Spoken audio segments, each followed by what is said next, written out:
Did you see the fight that's reportedly being worked on for December 19th in Miami? Did I see the fight being worked on December 19th in Miami? Yeah. No. Do you know which fight I'm talking about? No. Fair enough. Oh, Jesus. That's a fucking bad idea. That's a bad idea. But let me tell you what. A lot of people watch that one. Will you watch it? Sure. You know what everybody's tuning in for on that one. Yeah, I think everybody's... The fight world is in chaos because Dana White has come out swinging, demanding that Jake Paul pull out of the Anthony Joshua fight. And this time, it's not the usual playful trash talk. This is Dana at his most ruthless, saying what he's always wanted to say, but with even more venom. Jake Paul is doing something Dana never expected, stepping into the ring with one of the most dangerous heavyweight boxers on the planet. A fighter who is still elite, still active, and very much in his prime. To facing off with Joshua. To break down the face-off, what do you think about his size? What, did you say anything? Did he say anything? No, we didn't say anything, but he looks intense, focused, locked in. He's obviously very, very tall. Looking up, my tallest opponent. My eyes are at his, chest level. But yeah, he's locked in. I'm locked in. I don't think there's fear in his eyes or in my eyes. Yeah, Jake, tell us the difference between your face-off with Gervonta, where you're a head taller looking down, and now looking up at Joshua. No, it's surreal. All of it is very, very funny. And my neck started to hurt after looking up for a little bit. But this is what we signed up for, and he's very tall, but that means I can use my speed and my size to my advantage as well. This question's for Joshua. Oscar De La Hoya, Nate Diaz, and Tyson Fury all said that Jake is going to knock you out. Would you be willing to take the bet with Tyson Fury that's saying that Jake is going to beat you? No, I'm not worried about what Tyson Fury's got to say. That's what I'm saying. It ain't even about the money. I'm betting on myself. Yep. I'm focusing on myself. I'm fully betting on myself. I ain't worried about what anyone's got to say. He did say he's going to put £1 million on it. Would you be willing to take that bet with Tyson Fury? Respectfully, I'm not worried about what Tyson Fury's got to say, or I'm not here for any of that betting and nonsense. I'm here to fight, and that's all it is. But once I get the job done, I'm going to collect my check, cash it, and I'm going to focus on the next one. My bet is on me doing a number on him. That's all there is to it. Yeah. And for Jake, Tyson Fury is willing to put £1 million on you to win. How does it make you feel that his brother Tommy won't even fight you for $10 million? A lot of people in this sport, believe it or not, are actually bitch made. Anthony can attest to that. That's correct. That's why we're up here on this stage, because we're both always down to run it and throw hands. Tommy's, lost. He's a lost puppy. No one watches his fights. I'm the only thing that he's got, so he should be on his knees begging for the fight. We did offer him it, and he said he wanted more time. So we tried. We've been trying. Same with KSI. These guys just don't want to step up to the plate. I'm not afraid of anyone or anything. So I'll go to the bigger challenge, a bigger fight, and do bigger things with Joshua, and that's why we're here today. Possibly Joshua using Jake Paul as a tune-up to fight you. What are your thoughts on that? I don't know about tune-up. I think Jake Paul knocks him out. Seriously? Yeah. Why so? What impresses you about Jake Paul? I just think Jake Paul would knock AJ out. I think AJ's a spent force, and I think Jake Paul's on the rise. And I like his new heavyweight look. A bit chubby, a bit bulky. Wanted to give a little opinion on everything I've been seeing on social media lately. Jake Paul versus Anthony Joshua. Just wanted to come in here and remind everybody that bum couldn't beat me when I basically had a broken hand. I had one hand and he still lost. Jake Paul, I'm still your daddy, and everybody weighing this fight up, don't bother, because he ain't worth a shilling. And the loss will always be there, Mr. Paul. Take it easy. Anthony Joshua 50-50 fight, what do you make of that? Yeah, I just said in another interview, great if it is. I mean, if it is, then you've got no problem seeing it. But when AJ...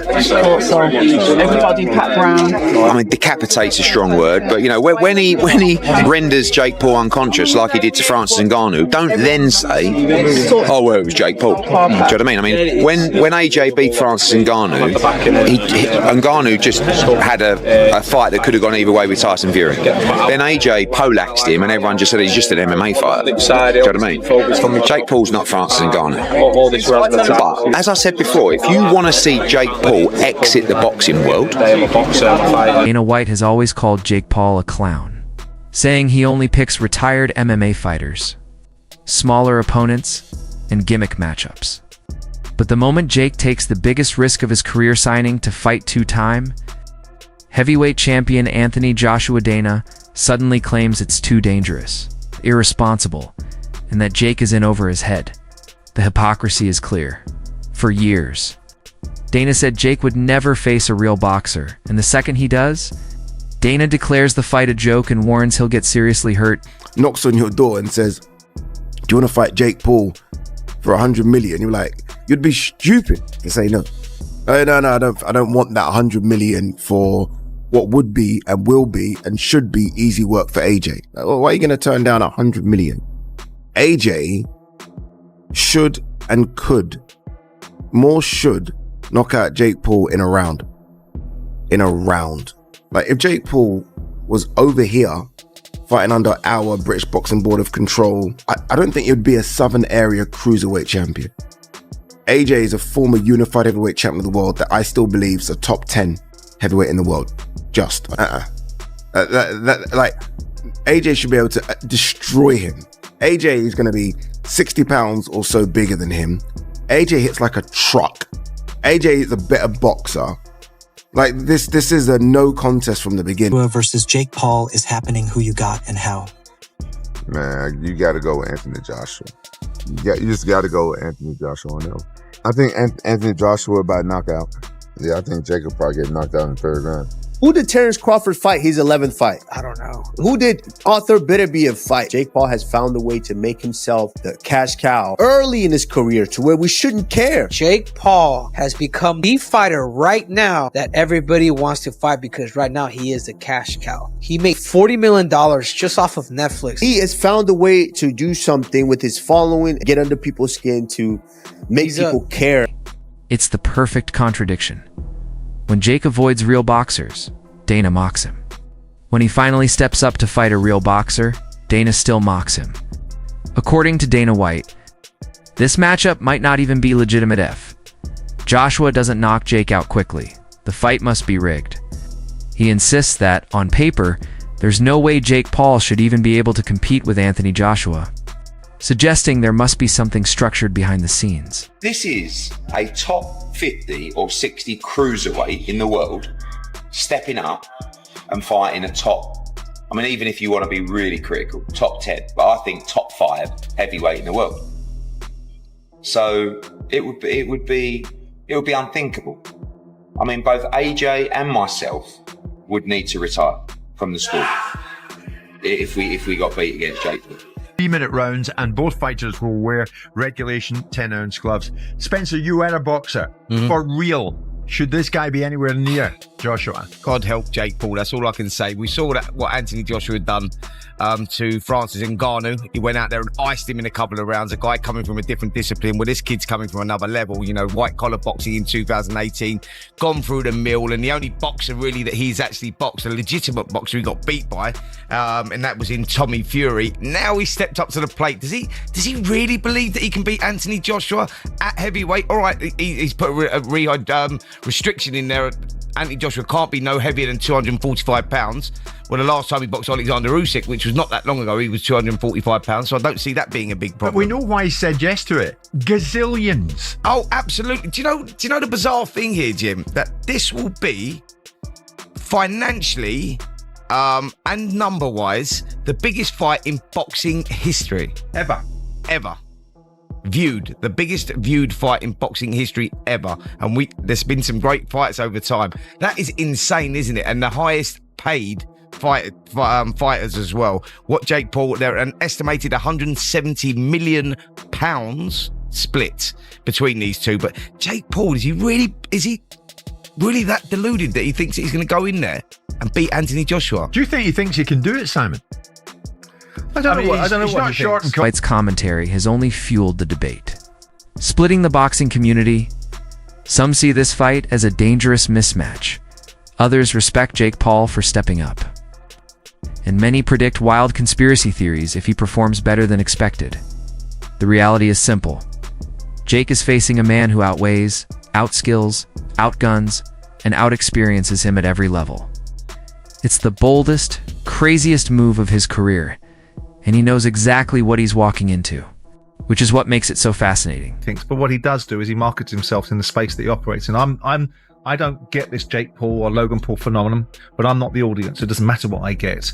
The opportunity for Netflix is that it's a drive to subscribe.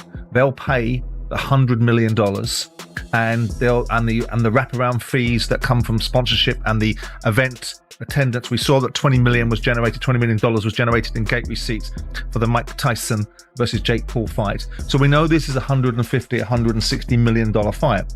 We know that it makes sense for Netflix to do it because in the last fight that they had with Mike Tyson and Jake Paul, they developed 2 million new subscribers. The average lifetime value of a subscriber is $900. So if you look at that and say they're going to generate $2 billion in potential increased revenues as a result of paying these fighters £100 million, you can see the metrics of it. They're also retaining their base. They're also moving content into a different space, which is sport. So it all makes sense. It's like the mobile phone industry that I knew very well. Used to sell phones for nothing so people could get the airtime. And the airtime was where the money is. The content delivery is where the subscribers go to, and then they pay their subscription. So we all understand the model. As far as the fight is concerned, oh no, don't be silly. I mean, Anthony Joshua can go in his nightgown and beat Jake Paul. The issue is, does he hurt Jake Paul? How curated it is? I debated it with boxers, with Paul Smith and Duke McKenzie and Spencer about would Joshua go in there with a mindset, which is he knows he doesn't have to get out of second gear, so he doesn't have to do to Jake Paul what people fear he might do, which is knock him into the next life. But he's not a punchbag, Jake Paul. Yeah, at this level is. Well, he beat, albeit an aged Mike Tyson. He beat Julio Cesar Chavez Jr. Mike Tyson, when we went out there to do that fight, and Simon gave me a lot of stick for it because I was saying Mike Tyson was actually going to put an end to this Jake Paul phenomenon that was going on. And when Mike Tyson got out the car, when we hit Texas, he climbed out the car and he could barely walk, Jim. He struggled to get up the stairs. I knew that I was in trouble for making those comments. I knew that. I sold the fight and I shouldn't have sold the fight. But this one, Anthony Joshua needs to keep his career alive. And by doing that, he has to get rid of Jake Paul very, very early. Legacy just by taking this fight. Fans don't respect what he's done in the sport already. He's an Olympic gold medalist, 2-time unified heavyweight champion of the world. I sort of sympathize with him because I feel like if he doesn't beat him quicker than he beat Francis, people are just going to write it off. I'll ask you bluntly, have there been any discussions about there's an agreement, there's a secret contract? Have any of those discussions happened regarding this fight? It's an 8-round professional fight. AJ wouldn't have taken it if that was the stance it had to be, if it was an exhibition, if it was you've got to hold him up for 8 rounds. It wouldn't suit Anthony Joshua. Anthony Joshua is going in there to knock out Jake Paul. But if I can beat Jake Paul, then excuse my French, what the fuck is Anthony Joshua going to do to Jake Paul? I think my dad said that AJ could beat him with his prick, and I completely will back that up. Even if AJ had a broken arm in there, it still wouldn't go past a minute. To be quite honest with you, and as a safety aspect, there's no way that fight can go ahead. At the end of the day, my God, how good does it make me look? He gets beat by Jake Paul. Well, that automatically makes me 2-time heavyweight champion of the world, doesn't it? There's no proper way. I've got to laugh about it. How are we even talking about this? He got his nut boxed off by me a little over 2 years ago, and now all of a sudden he's talking about fighting Anthony Joshua. It's like, come on. Like, you can't be serious. He can't beat me. I'm not Anthony Joshua, am I? So it's just ludicrous. It really is. And accusations, but everyone has a past. We accepted that. But when you bring the past into the presence with domestic violence, you are out, period. The reality is Gervonta fumbled the biggest bag of his career and ruined a relationship with the biggest streaming platform in the world. Make no mistake, this is the biggest fight of my career. I'm walking into the lion's den. I'm doing something that no one else has ever done before. I, Jake Joseph Paul, will knock out, defeat, and embarrass Anthony Joshua Friday, December 19th. Dana White is panicking because he never wanted Jake Paul to get this big. To earn respect, or to force his way into legitimate heavyweight boxing.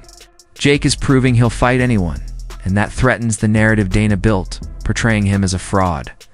If Joshua brutally knocks Jake out, it's expected, but if Jake survives, lands meaningful shots, or even wins rounds, it becomes one of the biggest moments in modern boxing. For better or worse, the combat sports world is locked in. And Jake Paul has taken on a challenge far riskier than anything the UFC ever credited him for. Whether Dana likes it or not, this fight is happening, and the whole world is watching.